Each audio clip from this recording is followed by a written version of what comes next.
Assalamualaikum warahmatullahi wabarakatuh. Halo Sobat Sehat, jumpa lagi dalam acara Bincang Santai bersama saya Maulida. Dan hari ini saya ditemani oleh narasumber kita. Beliau adalah seorang dokter spesialis kulit dan kelamin atau sekarang disingkatnya SPDP ya dok ya, yaitu Dr. Yusuf Wibisono, M.Med. Clean SPDP. Apa kabar Dr. Yusuf? Alhamdulillah baik Mbak Maulida. Iya, alhamdulillah. Hari ini kita bincang-bincang santai ya dok, tentang penyakit kulit yaitu skabies. Memang banyak ya dok kasusnya di Tapin. Ya, assalamualaikum warahmatullahi wabarakatuh. Terima kasih telah diundang di acara podcast hari ini. Kali ini yang kita bahas tentang skabies. Kita tahu sendiri skabies ini sudah merupakan penyakit yang sudah lama. Udah mulai zaman Rasulullah juga sih, dari lama termasuk kusta kalau di bidang kulit. Kalau untuk kasus sendiri di dunia kurang lebih 300 juta per tahun. Wow, untuk di kasus di Tapin ini, khususnya di Tapin, paling banyak nomor 1 yang saya ada di Poli ini memang penyakit skabies. Skabies ini dok ya. Gimana tuh dok penyakitnya? Apa itu skabies dok? Skabies adalah penyakit kulit yang disebabkan oleh ektoparasit namanya Sapropta scabiei hominis. Dia ini menyerang pada lapisan kulit yang stratum corneae bagian yang paling tipis. Begitu. Jadi disebabkan oleh infeksi tungau. Tungaunya kecil sekitar 300 sampai 400 milimikron. Jadi nggak kelihatan tungaunya. Tidak kasat mata. Iya, kasat mata. Tapi kalau dikerok di mikroskop dia akan kelihatan. Lebih gerak aktif juga. Begitu. Gimana dok tanda-tandanya skabies ini? Gejalanya biasanya seperti apa? Ya, skabies ini memang gampang-gampang susah penyakit kulit ya. Iya. Dinamakan skabies, nama lain juga the great imitator. The great imitator ini dia bisa menyerupai penyakit apa saja. Jadi kan penyakit kulit ini dibagi ada penyakit karena bakteri, karena infeksi virus, karena jamur, karena alergi juga, atau karena idiopatik yang tidak diketahui. Dan ini bisa menyerupai kemana saja, bisa larinya ke alergi, bisa larinya ke jamur, atau infeksi yang lain. Makanya kadang ke Poli itu udah namanya dia shopping dokter, dia udah atau paramedis lah juga ya. Jadi udah kemana-mana, jadinya udah salah pengobatan, jadinya ya lebih parah jadinya. Karena memang kalau penyakit kulit ini ya dok ya rata-rata gatal merah ya dok ya. Jadi gimana dok membedakannya yang misalnya yang karena alergi, karena jamur, dan termasuk karena tungau ini dok? Iya, memang membedakannya dok? Penyakit kulit gampang-gampang susah sih. Iya. Pokoknya intinya mereka kadang keluhan gatal ya udah, kadang bilang alergi gitu aja. Iya, kadang salah pengobatan. Bahaya nggak dok kalau misal salah pengobatan yang skabies ini tadi? Bahaya. Gitu. Kemudian bisa jadi istilahnya kayak kita pohon ini ya. Pohonnya ada berapa cabang. Kalau kita nggak ngobatin, biasanya kebanyakan sih ngobatin simptomnya aja. Teman-teman sejawat atau yang paramedis yang lain, tapi nggak ngobatin sumbernya, akarnya nggak dibasmi, jadinya dia ya gitu-gitu aja udah baik sebentar, tapi nggak nyelesain masalahnya, kambuh-kambuh lagi. Jadi kalau misal dikasih salep jamur nih dok, gimana tuh dok? Kalau nggak kata pas sasaran jadinya nggak benar, jadi tetap ya dok ya? Iya, tetap bila makin parah juga penyebabnya. Karena katanya gatalnya ini luar biasa ya dok ya? Luar biasa. Iya. Biasanya dok, ini pasien yang datang ke Poli dokter itu gimana keadaannya dok? Untuk skabies ini, apakah mereka begitu terkena skabies langsung menyadari, langsung mencari pertolongan kepada ahlinya, atau diobati sendiri dulu di masyarakat itu? Kebanyakan dari hampir 70% pasien yang di Poli kulit dia udah ngambil alternatif kayak yang lain kan dulu, pengobatan pengobatan sendiri dulu. Kadang jadi ya sudah dikasih macam-macam. Jadi gambarannya sudah nggak spesifik lagi. Jadi kadang kita harus benar-benar teliti juga, harus benar-benar dari anamnesisnya, dari gambaran klinisnya juga harus jelas. Iya. Biasanya skabies ini juga terutama seringnya malam hari gatalnya. Khasnya begitu ya dok seperti ya? Itu. Kemudian menyerang berkelompok. Juga jadi nggak hanya dia sendiri, bisa teman satu rumahnya. Jadi menular ya dok? Menular banget. Cepat penularannya cepat penularannya. Jadi memang banyak kejadiannya itu karena ini ya. Seperti misalnya yang pesantren gitu ya dok ya? Mohon maaf nih. Gitu sih. Terus gimana lagi tuh dok? Biasanya kan misalnya Skabies ini tadi sudah diobati ya dok ya. Biasanya kan kalau diobati nggak langsung sembuh hilang kan Iya, dok, yang namanya benar. ada membekas di kulit. Itu kapan dan bagaimana skabies ini dinyatakan sembuh dan tidak menular lagi dok? Iya, nggih. Seperti kita ketahui, penyakit skabies ini merupakan penyakit yang sangat menular. Penularannya bisa dari dua jalan, bisa dengan langsung, kontak langsung maupun kontak tidak langsung. Kontak langsung ini bisa dengan cara bersentuhan, berjabat tangan, sentuhan segala macam. Oh, sentuhan langsung berarti Kalau ya dok tidak ya? langsung bisa karena dari pakaian, spray tempat tidur, Iya, handuk berarti termasuk. selimut, iya benar. Enggih. Jadi secara penularannya ya. Iya. Terus cara pengobatannya selama ini memang skabies kita pengobati sesuai dengan siklus hidup dari tungau itu sendiri. Jadi untuk siklus tungau itu sekitar 8 sampai 12 hari. Makanya kenapa harus pengobatan skabies itu nggak hanya satu kali. Jadi dilakukan per minggu. Jadi setiap minggu kontrol lagi, setiap minggu kontrol Berapa lagi. kali mohon maaf tadi dok? Siklus hidupnya? Iya. Sekitar 8 sampai 12 hari. Oh, lumayan lama. Enggih. Makanya kita akan fase, misalnya kita pemberian pengobatan. Jadi untuk satu awal sebenarnya dia kayak Black Widow ya, tuh kutunya dia ini cowoknya habis membuai dia meninggal. Jadi yang berkembang biak ini yang cewek. Yang cewek ini lagi bertelur. Kenapa katanya pertama pada malam hari? Dia ini lagi bertelur, lagi buang juga. Makanya dia Bertelurnya malam hari. Jadi dia apa ya istilahnya ya, dia ngelubangi ngerong apa ya bahasa Jawa, membuat lubang di saluran di kulit kita. Rongga gitu ya dok? Rongga. Jadi dia makanya lebih sering pada malam hari dia gatalnya itu. Jadi kadang kita pengobatan 1 minggu pertama. Dia kan ada fase telur, fase nimfe, larva sampai dewasa. Dia kan kadang kita membunuh misalnya fase telur aja, tapi kadang fase larvanya sudah, kadang pengobatan nggak hanya membunuh telurnya saja, tapi bisa masa nimfe, bisa hidup juga. Jadi pengobatan harus setiap 1 minggu sekali. Jadi bisa pengobatan bisa sampai 1 bulan sih. Tapi Lama ya dok ya berarti? nggak sekali selesai. Mirip nggak sih sama cacar dok, pengobatannya lama juga? Enggak, beda ya dok ya? Ya cacar bisa juga pengobatan antara sampai 2 minggu juga sih. Tapi kalau ini memang harus pengobatan rutin. Jadi ada yang di pemberian anti kutu tapi diberikan per minggu. Kalau misalnya varicella atau cacar kan pengobatannya rutin tuh. Iya. Kalau yang kutu ini dia akan berhenti dulu pengobatannya 1 minggu full, kemudian berhenti, kemudian pengobatan lagi 1 minggu kemudian. Oh gitu, jadi memang pasien itu harus ya dok ya disiplin untuk disiplin konsul. konsul dan kontrol juga. Kadang ada yang nggak kontrol, kadang yang Nggak balik lagi ya dok ya? Kadang gitu sih. Ini terus gimana dok sebenarnya cara pencegahan untuk itu tadi? Cara pencegahannya, ya penyakit kutu ini yang paling utama sih kita promosinya ya, pencegahannya yang paling bagus sih daripada mengobati. Kan kalau pengobatan sudah komplikasinya juga kemana-mana, bisa jadi infeksi, bisa jadi psikologis, komplikasi psikologis dia akan cenderung lebih minder daripada orang yang Karena kelihatan ya dok ya? jadi malu, minder, jadi kadang depresi kayak makanya seperti itu sih. Kadang nggak enak kan kemana-mana gatalan, jadi dilihat orang kan. Itu bikin dampak psikologisnya ke dia. Untuk pencegahannya yang paling penting adalah pengobatan sumbernya dulu.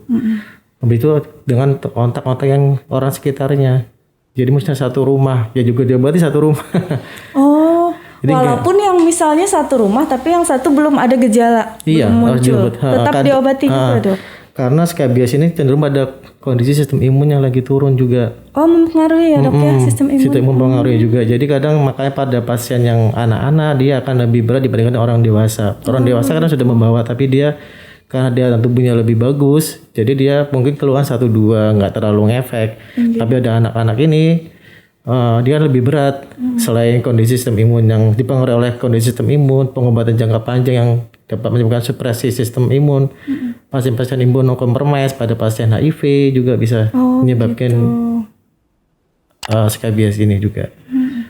Jadi memang selain diobati satu rumah, kalau yang sih pesantren juga kan edukasi yang penting sih itu kalau kan harus ada Iya, edukasi. apalagi kalau pesantren ini penyuluhan. emang nggak bisa dihindari ya dok. Iya. Mereka tinggalnya kan Kadang satu kamar bisa sampai asrama gitu ya dok. Satu kamar bisa sampai 12 orang. Iya.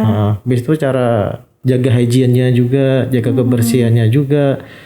Baju, spray, handuk semuanya harus dicuci, direndam sama air panas paling kada sampai 20 sampai 30 menitan. Oh harus direndam air panas ya. Air panas dan jangan dicampur pakai baju mamanya, handuk mamanya dipinjam lagi. kan ular bergiliran nanti handuknya kutunya. Gitu. Habis itu kalau panas tiramnya juga harus dijemur juga. Harus terkena matahari. Harus matahari, jaga kebersihan juga. Penggunaan sabun juga gunakan sabun yang baik. Kenapa menggunakan sabun bayi? Dia lebih moisturizer-nya lebih bagus daripada sabun-sabun yang bersifat antiseptik.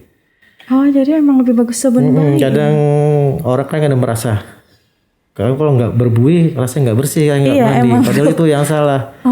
Sabun-sabun antiseptik, sabun-sabun kayak sebut nama ya kayak dia kan lebih berbusa. Iya. Dia akan busa ini bersifat basah. Dia ini akan merusak barrier kulit kita.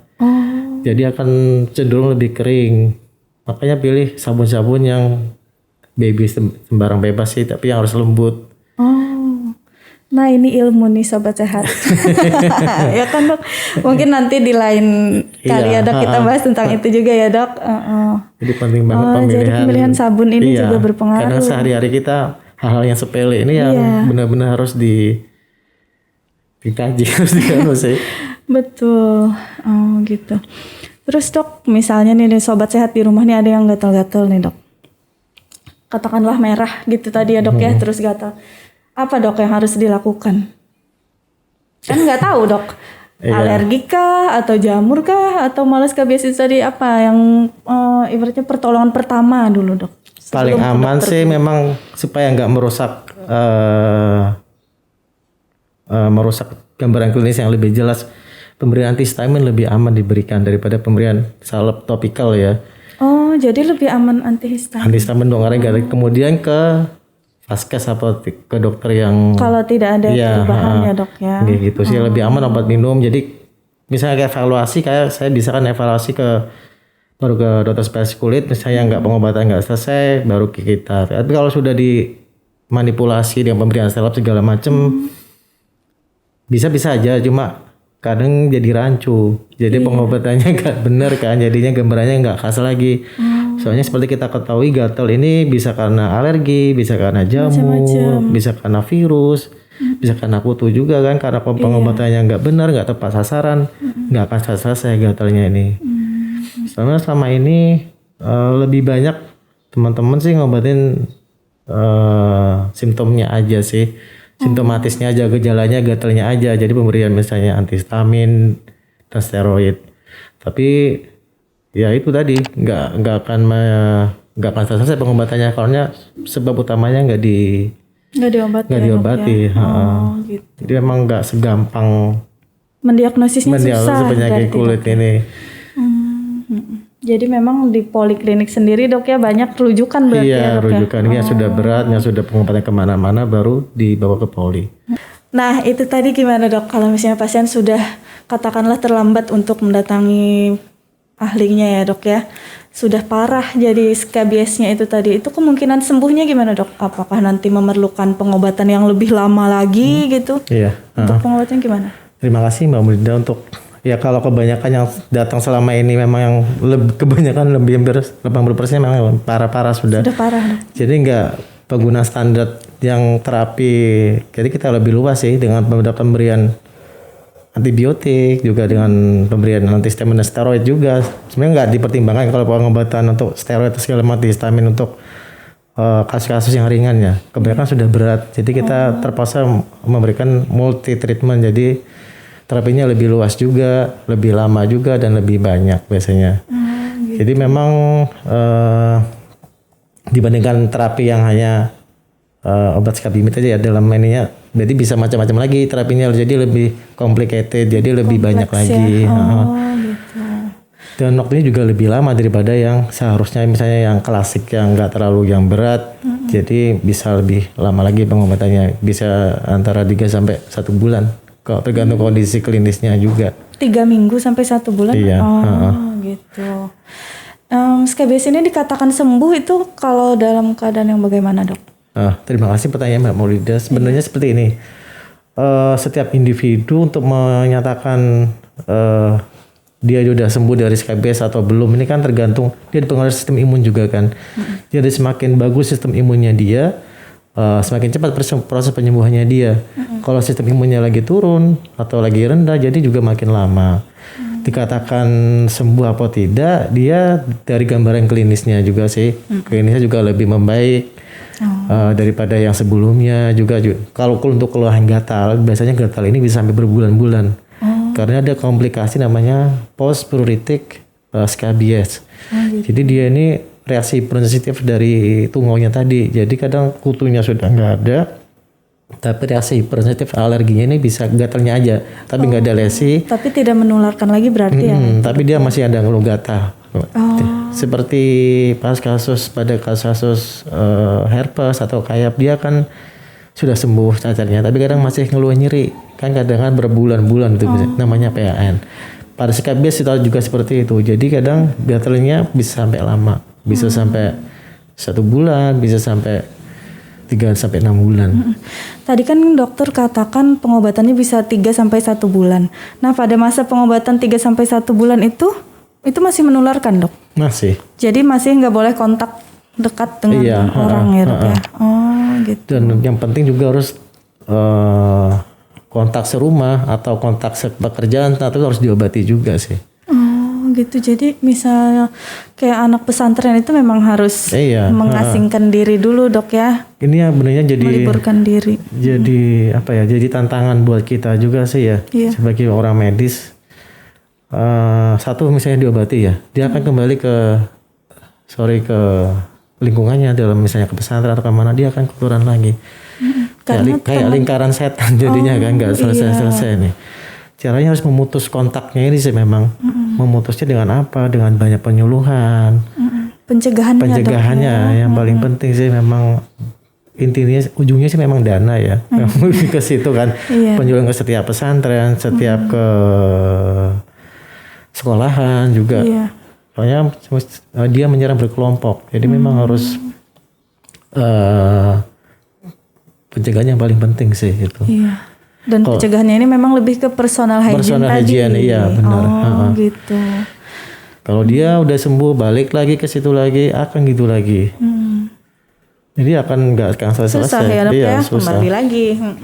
Itu yang jadi masalahnya kan. Tapi ya mau gimana lagi, kadang ya memang kebanyakan SKBS pada masyarakat yang pada negara-negara juga yang dengan negara berkembang dan sosioekonomi yang agak rendah ya seperti. Gitu. Jadi memang personal hygiene itu yang paling penting sih memang. Jadi kebersihan harus benar-benar dijaga, karena kebersihan juga adalah sebagian daripada iman juga. Betul sekali, Dok. Iya. Ini terakhir nih, Dok. Pesan dokter, kalau masyarakat di rumah ada yang seperti itu tadi, mengalami gejala gatal, merah, itu apa, Dok, pesannya, Dok? Segera berobat ke dokter atau bagaimana? Jangan coba-coba pengobatan yang sendiri. Obati sendiri. Jangan ditebak-tebak. Karena memang penyakit kulit ini tadi itu ya, mirip-mirip ya, Dok. Kayak tebak-tebak buah manggis tadi. Betul. Oke, baik Dokter Yusuf, terima kasih sudah meluangkan waktu untuk hadir di Bincang Santai hari ini. Semoga perbincangan kita hari ini bermanfaat ya, Dok, untuk sobat sehat semuanya di rumah. Nah, saya Maulida pamit undur diri. Sampai jumpa pada Bincang Santai berikutnya. Terima kasih. Assalamualaikum warahmatullahi wabarakatuh. Waalaikumsalam warahmatullahi wabarakatuh. Terima kasih, Dokter. Indonesia sehat, bebas SKBS.